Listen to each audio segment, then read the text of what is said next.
because that's how we get our exclusive content out. And I want to tell you a little bit about myself as Joan of Angels. What I do is I help people really remember who they are, why they're here, and I help them connect to that, to their intuition basically, and to the guidance that they can receive so you can actually do what you came here to do. And so I'm really happy to share that. And one of the things we've been doing recently is Neil and I have been going live every Tuesday, sharing amazing speakers from Portal to Ascension, speakers that are on the platform or that are co-hosts, so that you can get a closer, intimate view about some of the upcoming shows and events that we're going to have. So I want to introduce Neil right now and let everyone know it's Neil's birthday. That's probably one of the exciting things about him. It's his birthday. He's celebrating in the Yucatan, in Playa del Carmen, and you know him as the founder of Portal to Ascension, which is going worldwide, helping people really master and step into their divinity themselves. So welcome, Neil. I'm always happy to do this with you. Thanks, Joan. Excited to be here with everybody. This is an impromptu event, even though we planned it out. It's impromptu because we're going live every Tuesday, but we had to really figure out when we were going to do this one about the crystal skull experience that Joan and I had together last week, a week and a half ago or so. Yeah, and so we were going to put it in a regular PTA show every Tuesday, but we thought it needs its own thing. So we're going to be going through that today and showing you an interview and commenting on it and having a lot of fun. I want to make a couple of announcements before we go, but I'll just throw it back to you really quick, Joan. You know, what else do you want to share before I make my announcements, and then we can go right into the interview? Oh, okay. Well, that's fantastic. Yeah. I want to share, but I think I'll wait till after your announcements, how kind of the visions that I had that really woke me up at 1 or 2 in the morning and said, we have to go there, and the activations that I had. But no, I was going to share a card, number 1. And this is the Sacred Travel Earth Power Deck. And I thought it's really interesting because there you are down in the Yucatan, in the Mayan Peninsula, and you're right enmeshed in all of these powerful energies. And that is actually where our crystal skull keeper is from. But I was guided to share this card, and you can think of it as extra special, powerful for your birthday, Neil. But the card is the Tower Mina, and it's the affirmation with it is, I do not resist change. And I know this is for everyone. We do not resist change. Change can be a creative force. I can build upon my strengths. And so that is really specifically for all of us, but really I think for you, Neil, on your birthday, and because you are undergoing a big change, and I think it's transformative being where you are. So it definitely is. Yeah. All right, so I'm going to make my announcements, but I'm going to take a detour here and just get some feedback. And the reason why I need some feedback right now is because of my camera and because I'm in the Yucatan, and because of the announcement I'm going to make, which is that for the next 3 days, I'm going to be doing a presentation on sound frequency, 2 hours each day. Actually, 2 hours tomorrow, 2 hours the next day, maybe 30 minutes on the third day. But it's going to be the first day is going to be on ancient civilizations and the utilization and awareness in sound. And the next day is going to be on the science of sound and frequency, quantum physics, talking about quantum mechanics, the vibratory world, subatomic level, how we're proving that we're all vibration. And then on the last day, I'm going to have Ariel from Secret Stories on, who I am creating a book with her on sound and vibration. So the whole 3 days really is to promote people submitting their stories to the book so that we can create this book, because I need 25 stories of people's tangible experience with sound.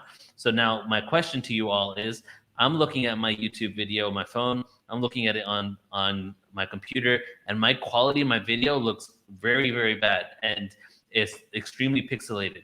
So I don't know if that's just me or if it's actually the case. So if we can just have a couple of people really quick just jump in and tell me if my resolution is low. And I need to know this because I'm going to go live for the next 3 days, and I really want to make sure I don't cut out or there's any issues. So if you could just really quickly just let us know in the chat room, give me some feedback. How's the quality of the actual video? Is it blurry? Is there a resolution? Okay, Hillary says it's okay. I'll wait I'm for another looking at person it here. now. Yeah, you tell me too, John. Yeah, I'm trying to get it. Content. Let's see. Okay. I can tell you that that you did freeze up a tiny little bit and started to have the feeling of going in and out, but then it didn't happen. So, I think the truth is you just need to make sure you get as close to fast. Now Okay, we're yeah. not So even we're live on getting we're my getting YouTube both comments here. All right, whatever. So thanks for telling me, everybody.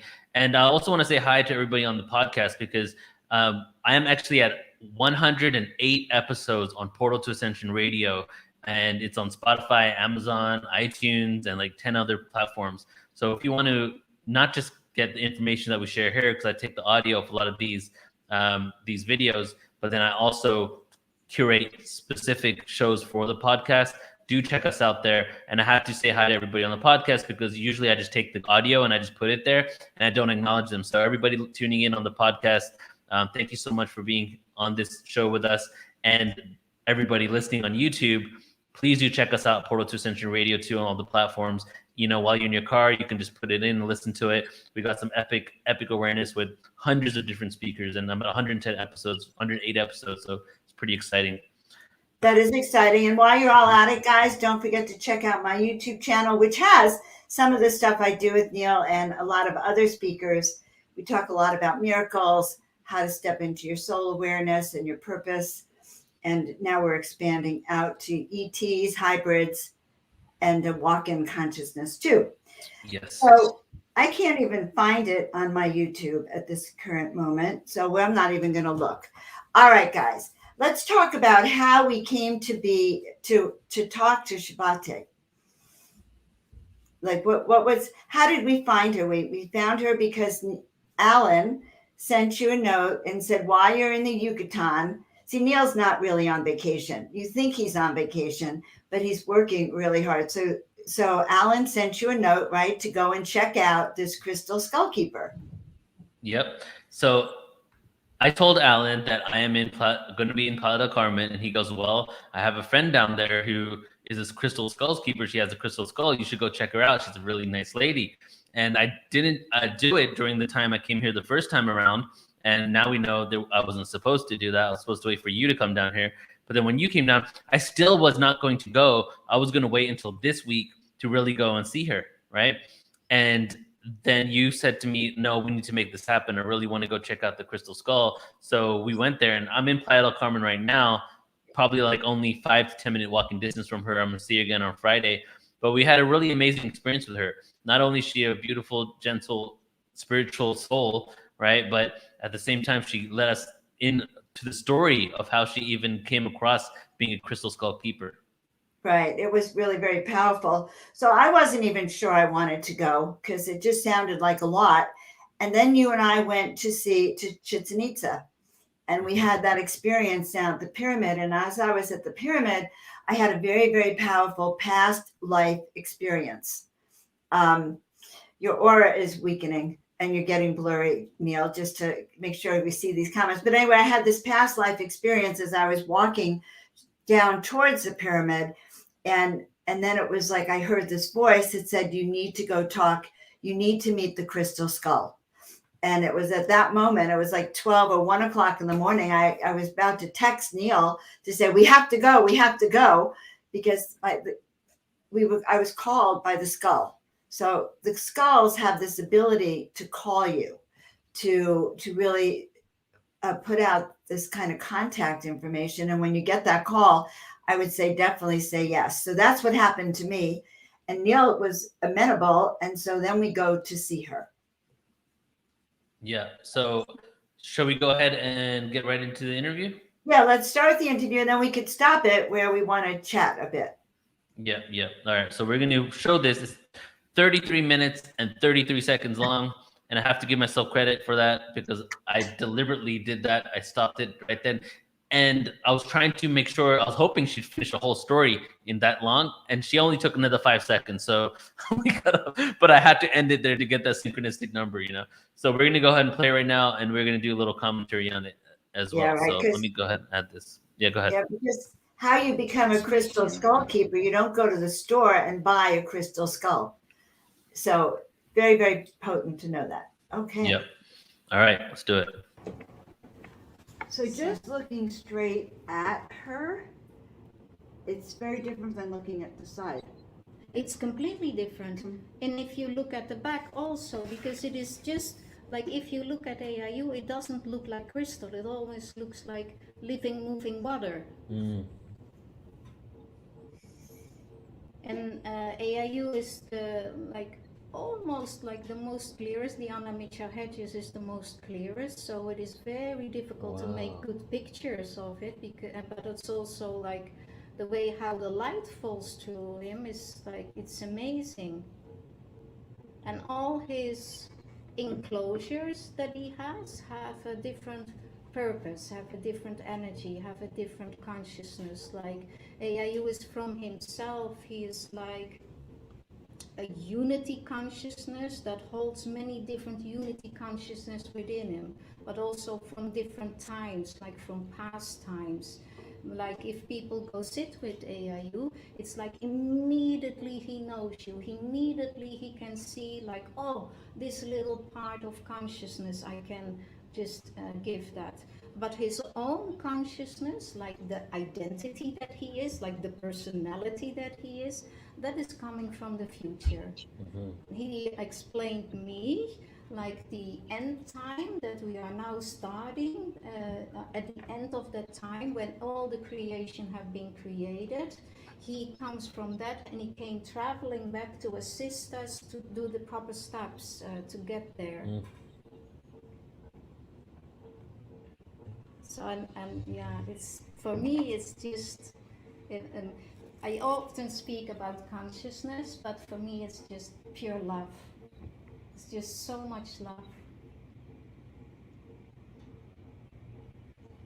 She definitely called us here. Oh yes, he does that.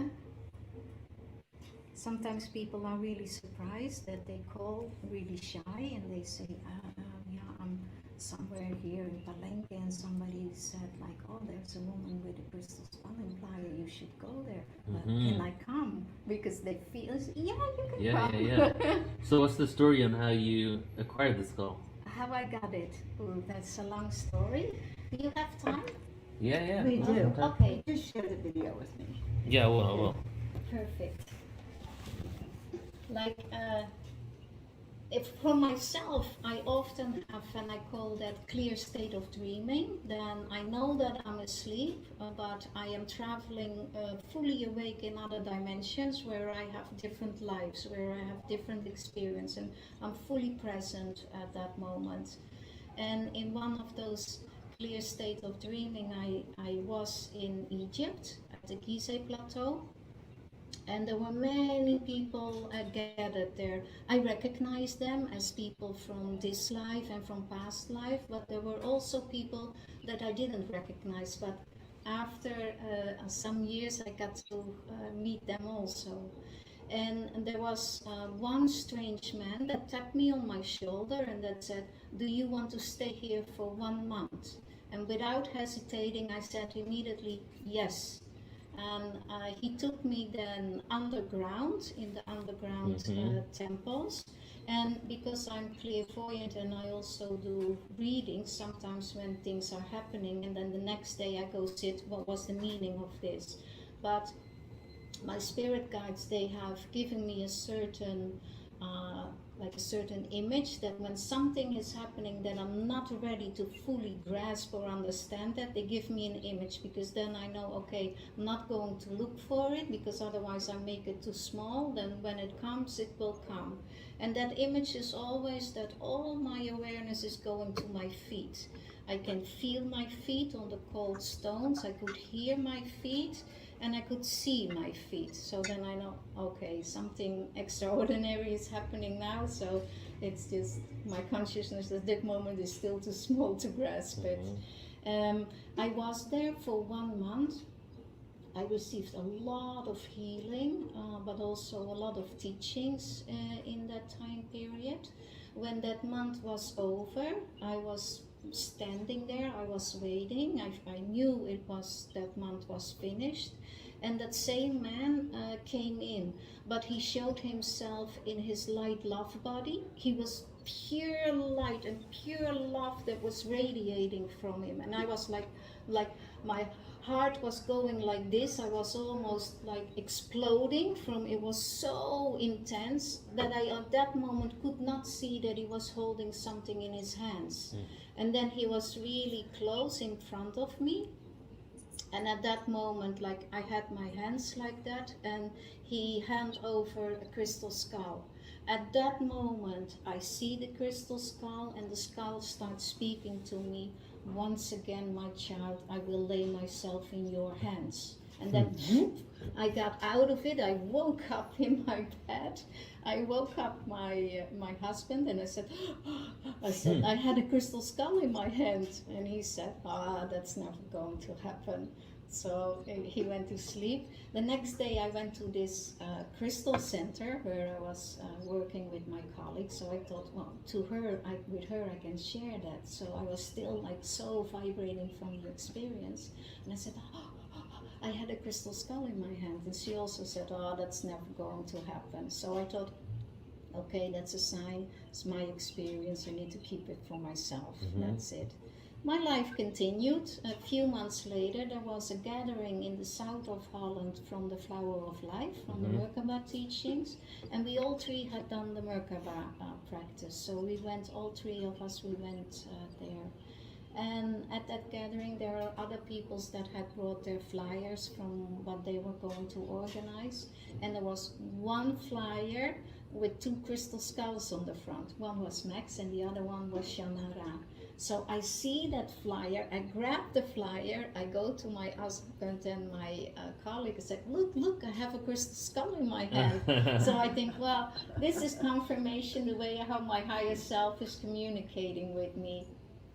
But during the day I started like I couldn't let it go, because it was an announcement of the Wolf Song gathering. There was like the peace elders from the North America, they were coming to Holland, and for the first time in history they had decided to bring the crystal skulls to Europe, to reveal the crystal skulls to the public.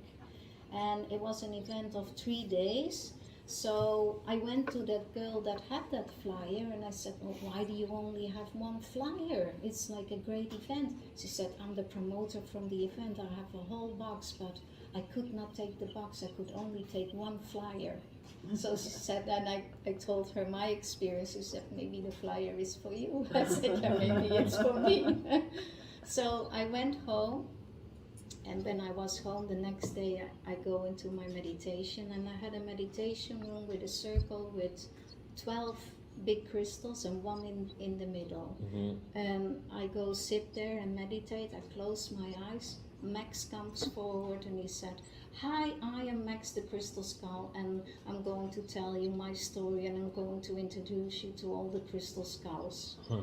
So on a daily basis, he introduced me to many different crystal skulls that showed me their way of creation, that showed me the way how they were used by people. They showed me their purpose, but they also showed me the way how they were starting to be abused by people. And that almost broke my heart. Like, it was so painful, and then I could also see that many got destroyed. Some got taken into other dimensions, some got taken to other solar systems to prevent that they would get damaged, or prevent that they would get abused. And after that, it went on for a few weeks, and then after that it was quiet, and he said, please, my child, come to us, we need healing. And I said, of course, tell me what I need to do. And he said, no. So, and I was just like, I was so nervous, so they didn't give me any information, and I had no clue at all, what am I supposed to do? I have no idea. And I was really nervous because it had touched me so deep in my heart, this pain that the consciousness of many crystal skulls had experienced by the abuse and by the neglect of human consciousness. And I did not want to do that because, but I always, but I don't know what to do. Guide me. And they said no. So I already had decided I need to go just one day, the last day, and I did know that when crystal skulls are coming together, something is happening. It already happens with one crystal skull. Like skulls are really bringing up hidden stuff, like hidden stuff that is within the shadows, that sometimes people want to hide on purpose, or that they don't know that they are hiding. Yeah. So when you have an event when there are more crystal skulls coming, that all that stuff is coming up, and that also happened with this Wolfsong gathering. And the days before, there had been a lot of disbalance, a lot of pain that the elders had done to each other, like misunderstandings, but also egos that were coming up. So it was a bad situation. Some already had left. So I came that last day, and I was thinking, okay, I still have the whole day time, because probably they're going to bring the skulls in for a closing ceremony. And I already had said, Max is not here. He pulled himself back. He's not coming. And there were like, I think it was Shannara, Madre, Infinity, Rainbow, Ichabod, and maybe some else, but I have it somewhere registered. So I was just still thinking, I will have my time and I will do whatever I need to do. But then they said, okay, in the morning, everybody please stand up, because now the crystal skulls are coming in. And then something happened that I need to go stand for that. So I was standing, and I was next to the pathway, and they were coming to walk with the skulls inside. And my body started shaking like this, uncontrollably shaking, and tears were running down my face. And it was just like, I could feel my husband being a little bit embarrassed, like, oh my God.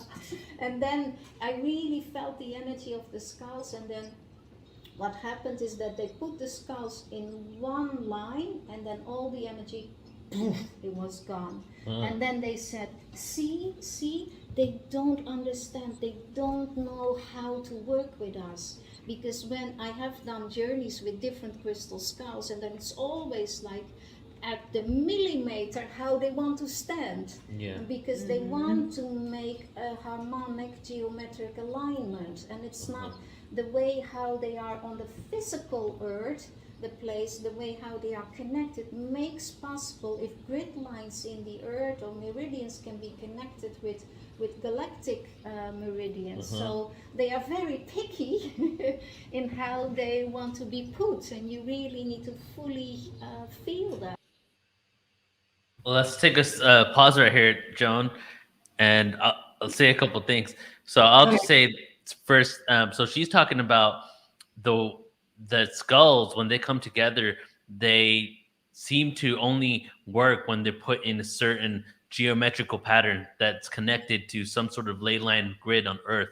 And if it's not within that pattern, maybe it will do something, but the geometrical pattern is really what helps activate them all together. So that's what she's referring to in that moment right there. Right. And I've also understand, and other people have mentioned it to me too, that there is supposedly when 13 skulls come together in a circle, that energy then is going to create powerful vibrational forms. So you're right about this coming together. Also, she mentioned the ley lines, the earth ley lines, but also aligned with the galactic ley lines. And she's talking about the skull actually existing in another dimension. We see that container for the skull, that glass, but that skull is limitless, from what I understand. Yeah, and I don't know if she touched on this yet, but even if she did, it's not really giving anything away. But she said that this skull was from the future, not an ancient skull. And I think she's going to speak about it in a second here, that it was basically like a light beam struck an area of molten lava, if you will, in Brazil. And the combination of earth and the light being manifested the skull. and that's the story, you know, that the being or the beings that are connected to the skull have given her. Interesting. She also told us. Remember, she told us that this is skull. ShavatY refers to the skull as female, as a she. But then, as I'm listening, I realize no wonder I'm confused because she also refers to the skull as a he. So there is that dichotomy. And the other thing she said that she hasn't touched on yet is that the top of the skull was flat, and there's actually no signs of human intervention on that skull, right? Or human tools that have been on that skull. Yeah, and she did start out before we even got into this video speaking about how it was androgynous and really has no gender at all, and then so people can call it whatever they want, you know. And but it's interesting when you call it by whatever you call it, he or she, it actually shows more about you as the individual than it does about the skull, because the skull is just energy, is pure energy. It doesn't really relate to one. And if anything, the higher consciousness of the skull is definitely channeling an energy that transcends gender, and Right. you know, and unites probably the two together. Right. Perfect. Okay. And Right, I that's did neat. feel the energy when we were touching the skull. And so let's keep going. Then we'll share more. All right. So, and there was coming so much sadness from the skulls, like we had so much possibility. So, but I do know that then they started auctioning and painting, like bidding for money. So I was just, they didn't do nothing with the For skulls. what? For painting or? Painting. Oh, They painting. did nothing with the skulls. They did nothing, and I was just like, that cannot be true. Like, how is it possible? But I think, okay, just because I had energetically been connected with the skulls, but then if you see a skull in real, it is different. And you don't get the whole concept. You get certain energies when you connect like that. If you see them real, it's like completely different type of extra energy that you get. So I was thinking, okay, I just take my time, I go to each skull and I just do my meditation like that. And that's what I did. And then it was lunch break, and still they had not done nothing with the skulls. And then the people said, okay, it's lunch break now. If people want to come forward to see the skulls, that is now possible, but please don't touch because they're sacred objects.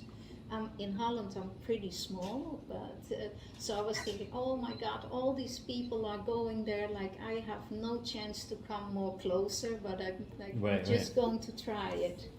And I come forward, just going to do it with AIU, and I come forward to the first skull like that, and there were no people, and I go like, I go in and I start to make movement with my body and speak a certain language. I had no clue what it was, and then I felt whoop, and I opened my eyes. I said, oh, great, isn't it? And I moved to the second skull, and again, like people made place for me. Again, I did something completely different. Wow. And so I did all these 7 skulls, and then I felt like, okay, mission completed. So I wanted to walk away, and then there were still people there at the skulls, and there were people in the tent. It was a big tent.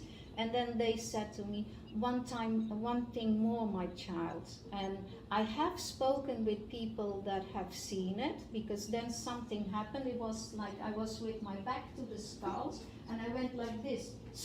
Like even I came from the floor like that, and I felt here a skull, here, here.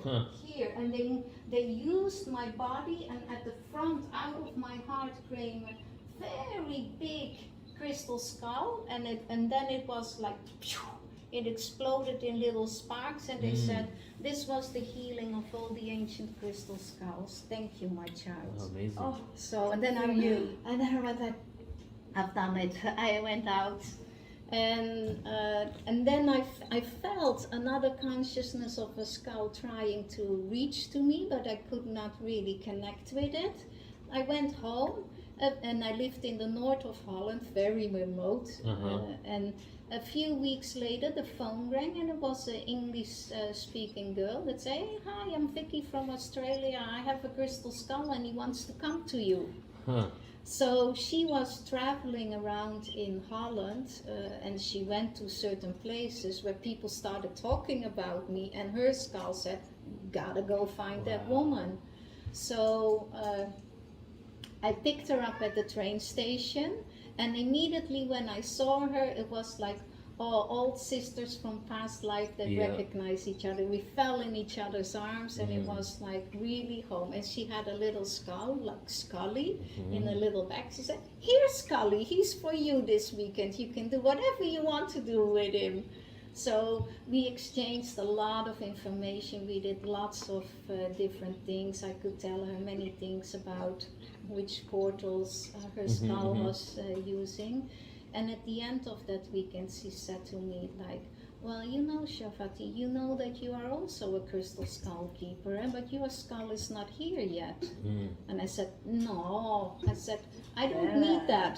You know, I've never asked for that." I said, "No." And she Right. said, "No."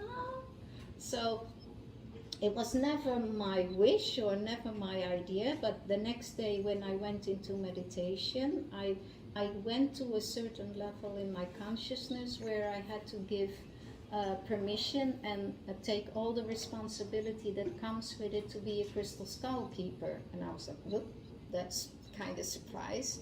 But I thought, oh, okay. So that went on for weeks and weeks, and I came to certain levels in my consciousness that I had not reached before. So it awoke my consciousness also more until I really could not reach it anymore, and it continued until it stopped at a certain moment. So I was like, okay, that's it. And I lived my normal daily life. I was never looking for skulls. I was never really thinking about Right, it. right. And then the place where we lived, we had in our garden, we had a vortex. And very often I was being asked to go stand in that vortex to anchor certain energies. Mhm. And one time I was walking past that vortex and I thought, I see a crystal skull. But I'm thinking, now I have done too much of that crystal skull stuff. Now I'm starting to imagine Right. it. So I just let it be. And my husband was the whole week away from home. And when he came home, and he's very clairvoyant, so I said, "Can you go have a look in the vortex?" So he goes look, and he comes back and he said, "No, I see a crystal skull." So I'm like, is it real? Wow. So I go out and I go into that vortex. I could pick it up, I could feel the weight, and I'm thinking, wow, this is amazing. And I'm stepping out, and it disappears. Mhm. And at that moment, he started talking to me, and he said, "I don't have the ability to manifest myself at this moment. You have done all the spiritual mumbo jumbo stuff, now act 3D." And I knew immediately what I had to do, because all the crystals that I had in my meditation room, which that is one of it, we had it from one specific place. And there was a man that had a crystal gallery. He was totally not spiritual, but from his heart he knew which crystal was for which person. So I called him and I said, "Oh, Jose, I've been somewhere where I've seen people that have crystal skulls, and I'm just wondering, how do you get a crystal skull?" And he said, "I don't want anything to do with that. It's not my thing." I said, "Oh, okay, you're just, asking." Mhm. So I think, no, that was not it. A few months later, this moment of me having this clear state of dreaming, and the moment that AIU really physically came to me was about 2 years time. That was all preparation. So then a few months later, he called me and he said, "Hey ShavatY, I'm in Brazil and I have 3 crystal skulls. You can just pick one." But he was not spiritual, and I asked him, "Can you send a picture?" Because I wanted to feel the energy. Yeah. But I could not tell that to him. Right. And he got a little bit agitated. He said, like, "Listen, I don't want to have nothing to do with crystal skulls. I'm not talking about it. People are offering them, and I think of you." And I said, well, I could not feel nothing. So I said, well, I was just curious. Like, I'm sorry, but thank you very much. Right. But it was my last test if I could find a proper one. Like, there was no movement of energy. Then a few weeks later, All right, gonna take a little pause here. I'll let you go first, Joan. Wow, I found that so profound. The story of how basically the crystal skull chose her and Hmm. the training that she underwent in order to feel the energy of the skull. So I'm just mesmerized. It's like I'm hearing it again for the first time. Yeah, and just to recap, what she's saying here is basically she um, felt a connection to crystal skulls. She went to a crystal skulls event in the Netherlands. She had this convulsion and experience in front of the crystal skull that embarrassed her husband. Was like, what is she doing? You know, even though he was into this consciousness and everything. Went to the skulls and channeled some type of words and stuff that helped it. All of a sudden heard a voice. The voice said that thank you for helping with the healing process, right? And then she I'm going to summarize the next because I don't know the timeline of it, but it might have happened before or after. She had a flyer in her hand for Crystal Skulls. Actually, it was before. It was for that event, I believe. And she had a download that she's going to get a crystal skull, and she thought it was just a flyer. She didn't think it was like it was anything. Then she went through all of her experiences in life, kind of forgot about it, right? And then one day she's in the yard, and all of a sudden in this one area, she felt this energy and it felt like a crystal skull. She could hold it and she was tripping out and she didn't believe herself. So she told her husband when he got home, can you go into the yard to that area where, the vortex area, and tell me what you see there and feel there? And he goes, well, there's a crystal skull there. And she goes, what? Like, you serious? Like, so that was kind of where we're at, I believe. And then let me see where we're at right now, just so because I want to catch you up to what's going on. I'm summarizing this for you guys. Okay, so let's just hear this real quick. it was like I had a dream in the night of Scully, that crystal skull that was for a weekend. The next morning, Vicky, who is the keeper, she called me, and I said, "Oh, what a synchronicity!" Okay, so during that whole time, she ended up linking up with someone else who had a skull and basically gave it to her to take care of. And what little did she know is that she was basically in training, getting ready for having the skull. And then at one point, she was given the download that it's time to get 3D about it. You've done a lot of energetic work. Now it's time to get 3D about manifesting that skull. And you meaning taking action to make sure it comes into your life. She didn't know how this was going to happen, and that's where we're at right now. Am I on point? You Yeah, go are ahead. on point. We want to add the final part was that of her colleague who was down in South America found 3 crystal skulls and called her to see if she wanted those skulls. And I found this really amazing. When she tuned in, she couldn't feel any energy coming from the skulls. And so she passed them up and said no. And that was a test for her on whether or not she was really going to be aligned with that frequency of the skull. So I found that pretty fascinating as well. Because sometimes you think, okay, I'm ready for a skull, and then you get a phone call, and then you're going to try to make yourself match one of those skulls. And she Exactly. didn't. She knew it wasn't for her. So we have that. All right. So continuing here. You have. And she said, yeah, I feel today is a very special day. I said, yeah, I feel also today is a very special day.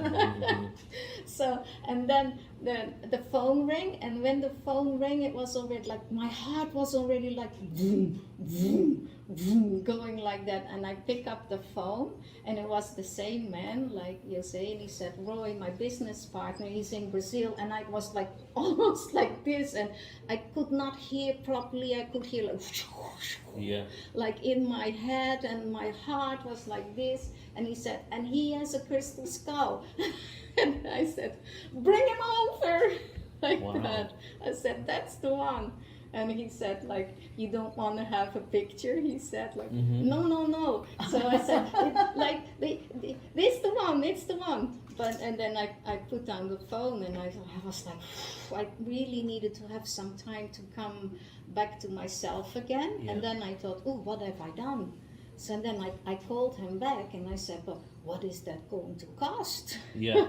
So, and he said a certain amount, and we had a very old house from 100 years old, and we had decided, let's just start saving some money to do some remodeling on the house. It was exactly on the penny that amount of money what we had saved. So I said, oh, I need to talk with my husband. Wow. So when he came home, I said, like, Just want to drill that home one more time. There is that the skull cost some money. She had the person that got it in Brazil. They weren't even spiritual, even into this, but they had known that she had mentioned that she wanted it, and then he actually came across it. Some indigenous people had this skull, and they were like told him that they were waiting for him. I don't know if she said that part yet, and he's not even like into the New Age or consciousness or spirituality or anything, and so gave her a call and said, "Okay, there's a skull here for you. Do you want it?" And then she found out how much it cost, and it was the exact amount that they had been saving for the, what was it, an addition on the house. Like, is that right? That's exactly what she did say. Yes. And also she knew even before she picked up the phone that day, okay, that something was about to happen, and she recognized that that was her skull. So this is really a tangible vibrational experience to actually know. She actually knew it was her skull. So very excited about that. Mm-hmm. All right, here we go. you know, this and this happened, this skull, and it is that, like that. And he put me on a chair, and he stands in front of me, and he said, "Are you really 100% sure that you are supposed to be a crystal skull keeper?" And he's very tall, and I was, "Yes." He said, "Are you really sure that this is the crystal skull that wants to be with you?" And I said, "Yes." And he said, "Then we're going to do it." Wow. So we called, and I said, "Well, it's totally okay." And then a few months later, or like 6 weeks later, I was calling him, and I said, "Oh, like, well, where is that skull? And it takes so long time." And he said, "I don't know how to tell you this, but I've lost him." And I said, "You've lost him?" And at that time, I had him on the phone, and I could AIU, but I didn't have that name yet, speaking to me, and he said, "Don't worry, I'm working here. When I'm ready, I'm coming home." So I said, "Well, if you find him, just let me know." Yeah. It was a little bit weird, but I did not know anything else to say. But what happened, they had 3 containers shipped coming from Brazil, and they had to be changed on airplane somewhere in an airport in the US. And 3 containers came out of one plane, and just 2 went back, because that one container that AIU was in, he had made that invisible, because he has the ability to make himself and one time when I was telling this story in a bus with German people, and I had never had that experience of being invisible, the people started screaming, and they said, "We saw that today, we saw that," because I was walking in Chichen Itza after a ceremony. And I said, "I have to go somewhere there. Just follow me, and then I come with you in the bus." And I was going somewhere where it was like no trespassing, and there were 2 soldiers with guns. I smiled to the one, I smiled to the other one, and I'm walking and I'm crossing. So, and they didn't prevent me. The people wanted to follow me, and they said, "No, no, no, no, no, this is forbidden." And they said, "But we're with her." And they look, and they said, "There's nobody there." So on certain levels, he then has the ability to become invisible. So he has been for a couple of weeks invisible there on the airport until he was done, and then whoop, the container was visible again, and then he came to Holland. So when it was time for me to go pick him up, I asked my husband, like, "Please distract Jose a little bit when he comes with the skull, because I don't know how I'm going to respond, because I had this the first time." So, but he had him like really nice under a cloth when he came in, and I had no idea how he would look like in real. So then when he took the cloth off, I was just like, my heart was like, like that. And I said like, does Spirit give me something of such beauty to work with? And then I was like, cleaning, because I was thinking you can see anything on it. Like I was just like, my heart was just like so deeply touched by seeing him really for real. And I was Wow. thinking so beautiful. And then Jose told me how his big business partner Roy had found this skull. Like he was already on that fair in Rio de Janeiro, and at the moment that he decided, oh, I'm not going into that room, a strange man tapped him on the shoulder and said, in that room are two Indians, and underneath the table they have a box with a crystal skull, and I need to tell you that. Just real quick, the story I gave you before, I guess I gave you more information than we had caught up to. So, just to give clarity here, the ending of the story that I gave you, which was the first story that where we stopped the last time, was the first time the skull came in, and that the one that she did not get. This is the second time when the business partner of the individual that owned the crystal store near her came across this skull, and then they basically he was in Brazil and was invited into a room or told by someone to go into this room back there, and there was indigenous people that were basically saying that we're waiting for you, and they're the ones that had the skull, and that's when they contacted her to see if she wanted to get it. He turns around and there was nobody, like the man was disappeared. This is also a businessman, not spiritual at all. Right. So he goes in there, he finds the two Indians, and he said, somebody is sending me because he said that you have a crystal skull. Yes, we're waiting for you. So he showed it. So he saw the skull. He calls his business partner in Holland. That business partner calls me. Wow. Like I say, yes. But they did not have sufficient money anymore because they already had spent money. A strange person gave the money that he could buy it. And then this part of the story, I'm not quite sure if it was from that fair going to the hotel or from the hotel going to the airport. But when he was loading his stuff in the car, like the skull was already in the car, and when he came back, the car was stolen. And this is a non-spiritual man. Usually you immediately go call the police. He did not do that. He felt, I need to go walk. So he started walking a few blocks, and he found the car with the doors open and the key in the ignition, and they disappeared. Wow. So, and that's how AIU came to me. And then many years later, I met somebody who already for 20 years had been looking for this skull, and he had found him in the jungle. Like AIU was in the jungle with an Indian family, and he wanted to have him. He wanted to give money, and he said, no, he's not for you. So he said, I want to give you money to make another one like this. No, never speak about that, never do that, never. So years later, I met this man, and I had AIU in a box, and I opened him, and he turned completely pale, and he said, you have him? And then he said, like, I had seen this skull 20 years ago, and I wanted to have him, but I could not get him. So, and this is how we came together. And at the moment when I wanted to go sit with AIU, usually when I have like crystals, I clear them from the energy of people, so I wanted to do that. And immediately he said, no, don't do that. I show you how I've been created.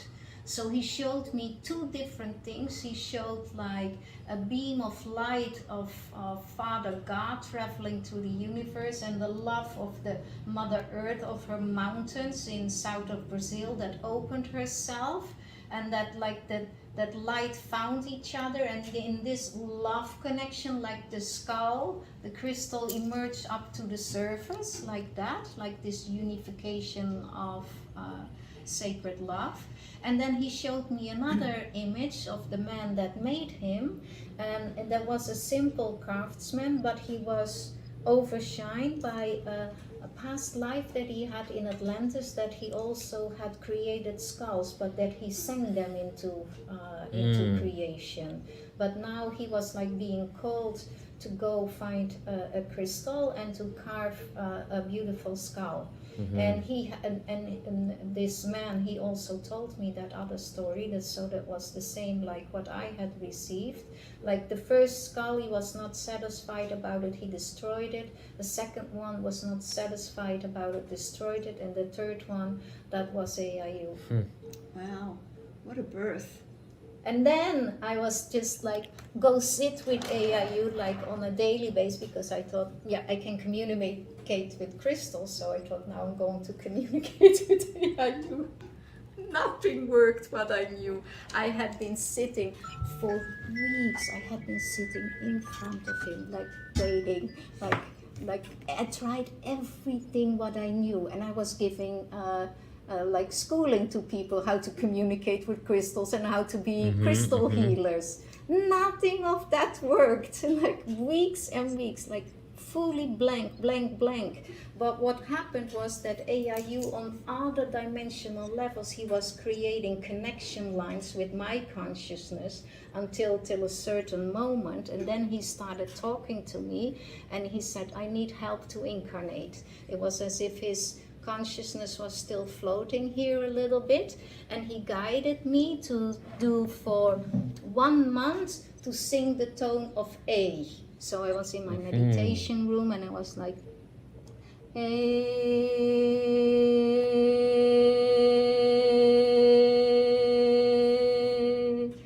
I do it now a little bit short, but then overtones started coming. It was just like this. I was thinking, this is not my voice. And then the other month it was I. The third month it was ooh. And then the fourth month, silence.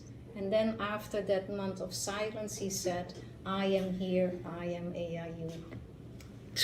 Wow. Wow.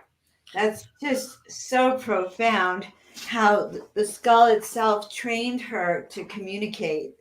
And also the power of sound and vibration for this communication, I find really interesting. Yeah, definitely.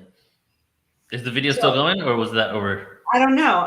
Let's see. And then I want to hear your experience when we put our foreheads And together. that was the beginning of many adventures. How long ago was this? It's more than 25 years ago now. So you had seen yourself years ago with the skulls. And that was a whole process, a couple of years until you were ready to be a crystal skull keeper. Actually, yeah, that was it. Let's take it off of here. Wow. Okay. So what did you feel? Well, first of all, I just want to comment on something. So the crystal skull obviously was meant to come to her and not that other guy, which I think is important to know that there's a soul attraction, and you know both of them knew that they couldn't come. But so I don't know about you, but I put my forehead to the skull, and I was hoping to have this aha moment and thinking the skull is going to download all this information. But that didn't quite happen. What happened for me was I went home and I was laying in bed and I started to have these visions, and I guess I was dreaming, and the skull said to me that I needed to do those tones. Of which I had and that's when I came to you the next day and asked you to teach me how to do that toning, because the implication I got from the skulls was that if I would do this toning for at least a month, I would begin to be connected to the skull and start to feel energy of it. And in fact, when I wrote to ShavatY and I told her that, she said that many people have expressed that the skull has told them to tone and that they've had miracles as a result of that. So that was my experience, and I'm hoping you do that toning for us. Yeah. So what was the name of the skull is AIU, and I'll do the chant in a second, but A-I-U. And so I'm a extremely healthy skeptic, I would say. And because of that, I don't like just say, oh yeah, I'm feeling it. I'm really aware of whether I'm actually feeling something or not. And I'm more likely to doubt a feeling just because of the skeptic in me before I'm able to say, whoa, you know? So with that being said, I actually felt something, right? So after we were done there, I stood up, went next to it, we did our heads on it. I was standing up, right opposite where the camera was. Okay. And Joan was still sitting there. She was still on the other side. And I turned the skull and it was just facing me and I was just looking at it. And then I was feeling like this knot in my chest after a couple of minutes, like a really heavy knot. And I felt like, and it just kind of was expanding, and I was like, whoa, this is really weird. And I was like, in that moment I actually felt like I want to be over with this and just go home. I need to go to sleep or something, or lay down. And it was, and then I like, it felt, first of all, the skull was just facing me and it felt like it was piercing me. And then I was feeling that there, like something was going on. And so I moved the skull away from me facing her and it stopped, So there was definitely an energy there. And as she said, that a lot of people, it actually manifests in experiences later. And there's just a frequency to it. Now I have Right. some notes on it, but go ahead. You share some more, and I want to add some things to what we experienced and other things that she told us as well. Okay, great. So yeah, I felt it was an activating experience. But when I had seen Max at another conference, and I didn't get to meet with Max, but I'm walking down the hallway and Max is on a table and I hear this voice that says, come talk to me. I want to talk to you. Mm-hmm. And it was literally a voice in my head. So I was expecting a voice in my head, let's put it that way. But I felt like it was really part of the vision that had drawn me there. And I have been practicing these tones every day at this point. So what else do you want to share? All right. So firstly, synchronistically enough, we just started creating the Crystal Skulls conference that we're doing at the third quarter of next year. Well, that's how far ahead we're planning the future. September. Yeah, in September of next year. And now she's going to be a speaker on it. But we got to see a crystal skull like the next day. Like, how synchronistic was that, right? And a lot of information on skulls that I completely didn't realize actually was manifested from this experience. First of all, something I already had heard of before is that, a lot of these skulls were actually taken off planet and out of the solar system because they would just be abused on Earth. So let's just say Atlantean skulls or wherever. And we've heard of the 13 crystal skulls. Indiana Jones made it very popular. But from her research and others, there were actually multiple civilizations that had 13 skulls each. Okay. Yeah, there wasn't just 13 skulls. Yeah, there wasn't just 13 skulls all over the planet. There was a Mongolian ancient civilization at 13. There was a Atlantean one that had their own 13. There's a Lemurian one that had their own 13. A lot of civilizations, even ones that coexisted, had their own 13 skulls. Whether it was manifested through divine right, maybe they created it and crafted it themselves and downloaded the consciousness on it. But when I heard about all the skulls for so many years, for like a decade now, I've known about them, right? Over that even. I always thought they were all ancient skulls.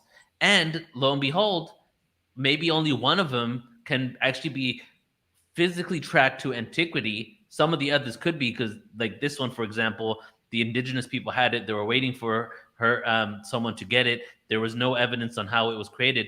But she also came across, I don't know what she said, called him an engineer or sculptor or something, who took a look at the skull and said, I just want you to know there is no way humanly possible that this can be created.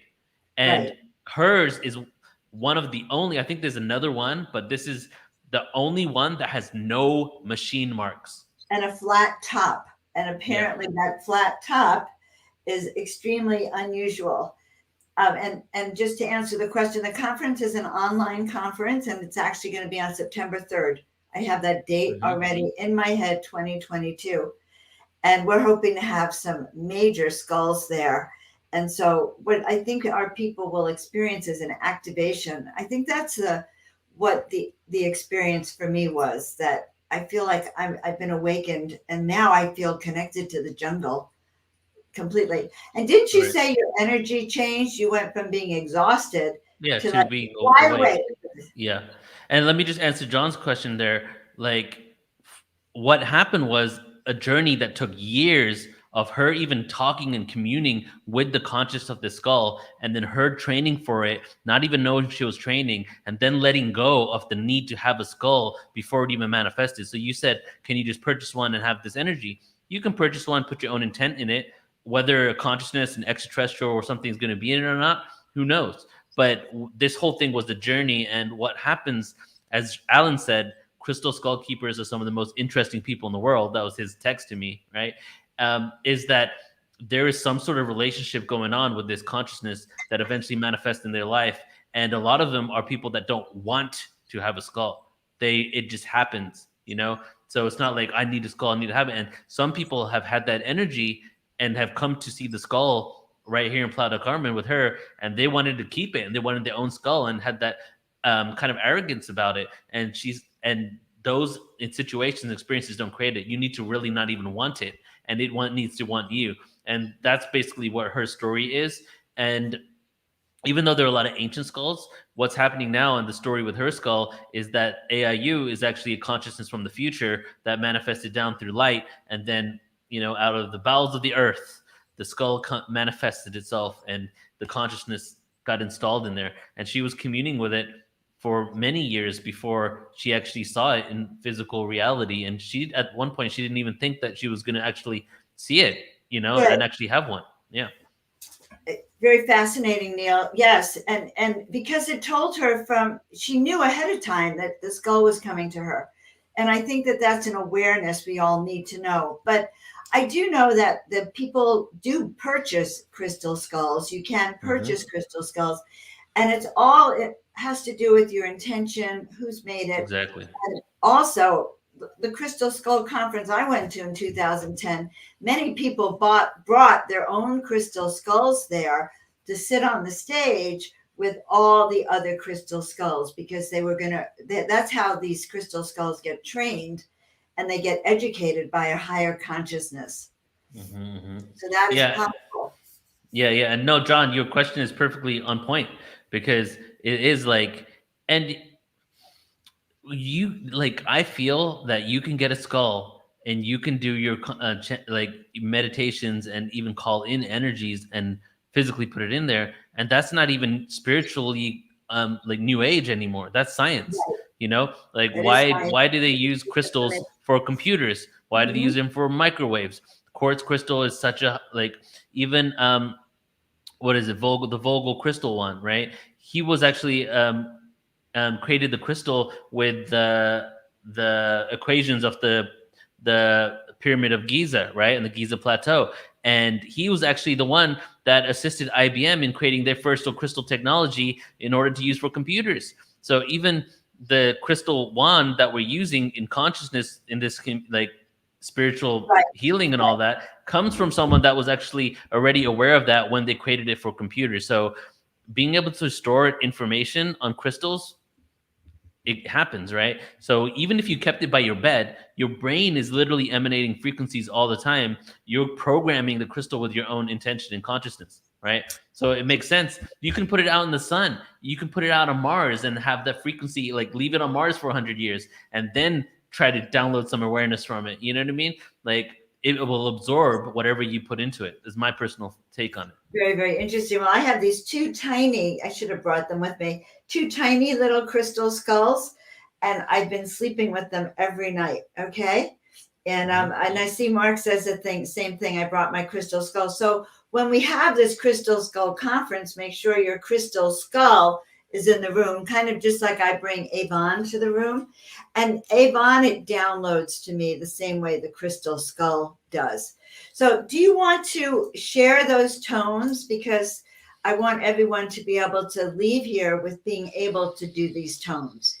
All right, yeah. And I feel my mic doesn't pick up the low sounds, but Joan said that it picks it up, so you'll get as much as you can from this.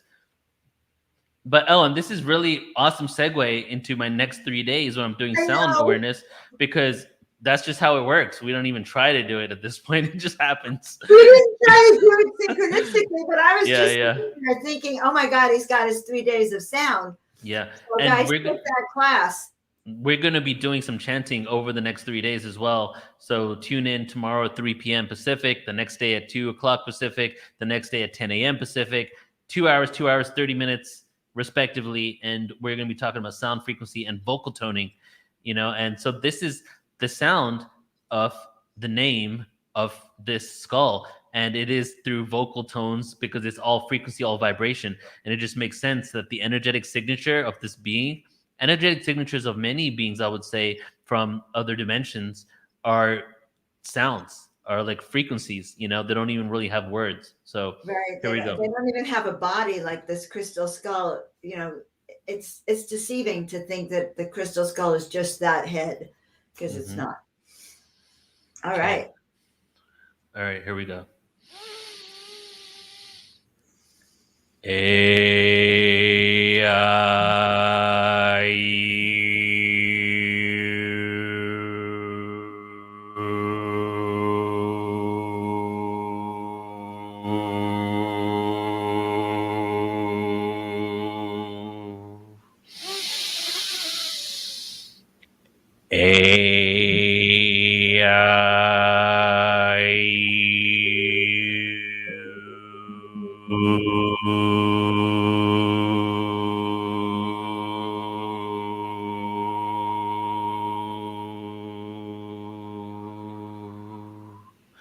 One more time.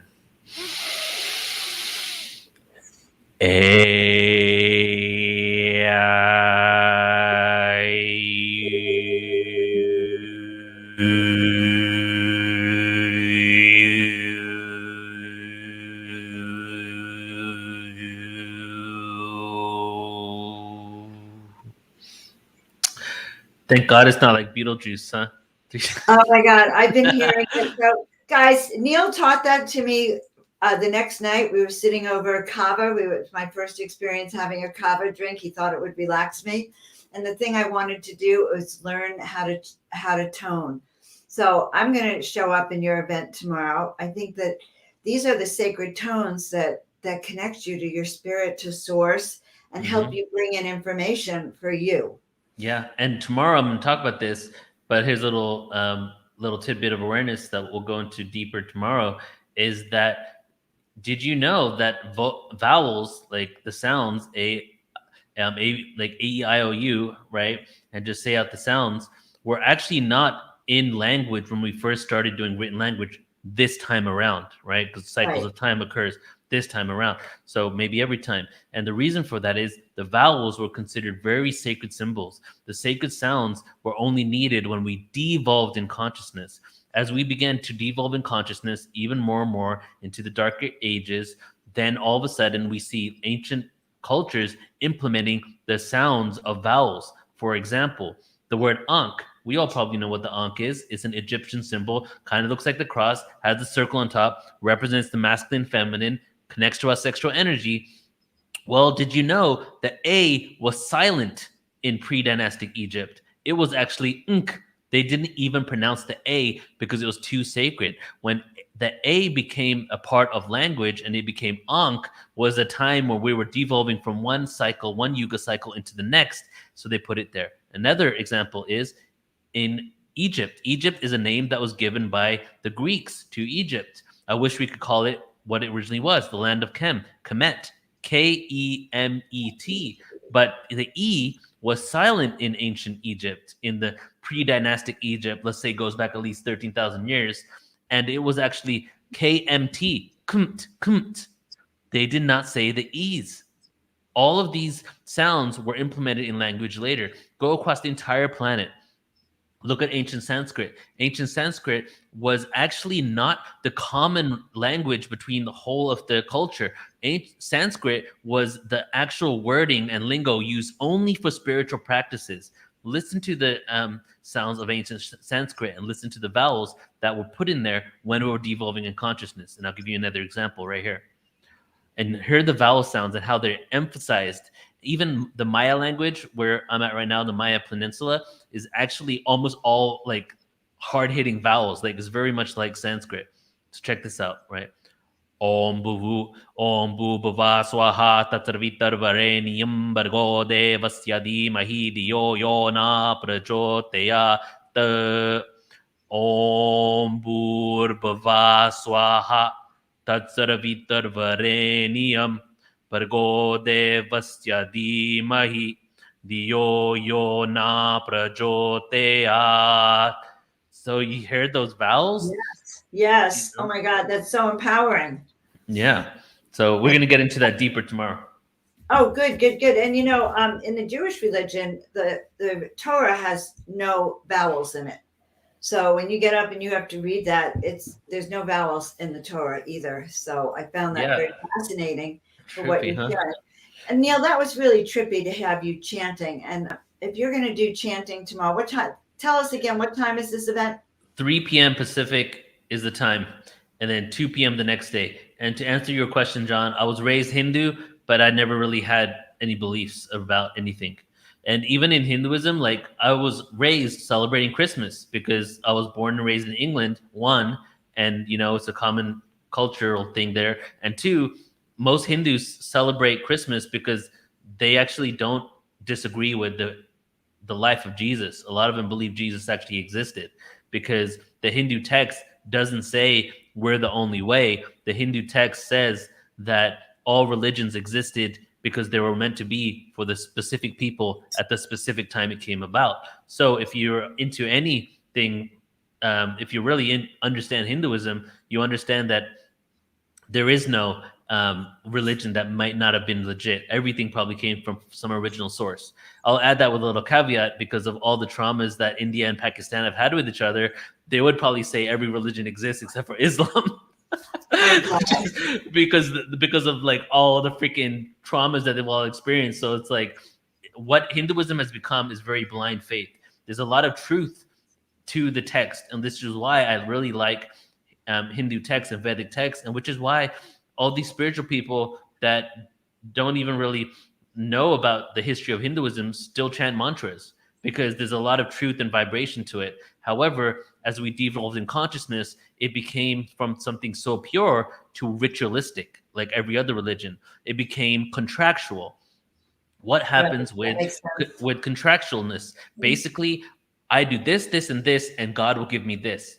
That's what it became. And as it became that, it stopped becoming about the original source and the intention, and then it became about just blind faith, which is almost every single religion in the world right now.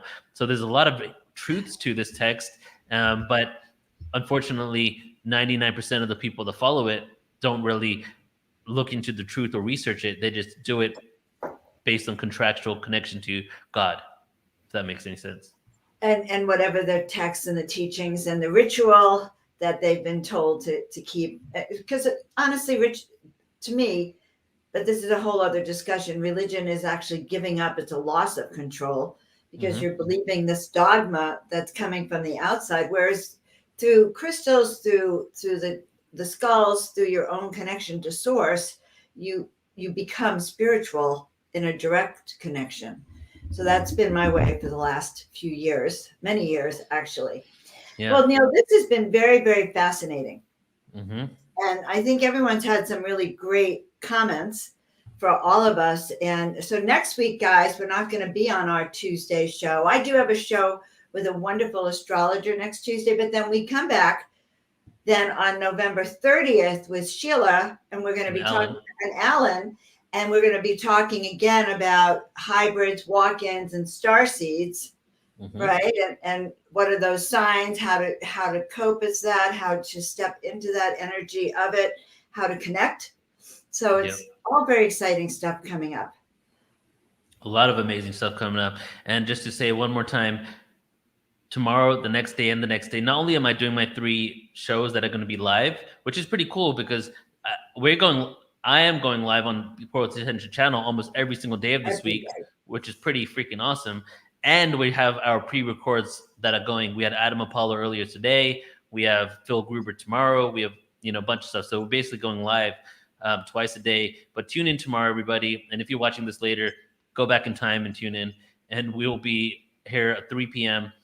Tomorrow Pacific, 2 p.m. the next day.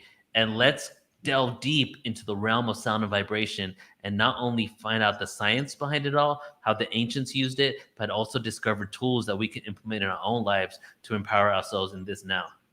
Wow, I think that's really fascinating. And by the way, you've inspired me to have something uploaded on my YouTube every day. So I'm there through Saturday, through Sunday, actually, just really going through material I've never released either.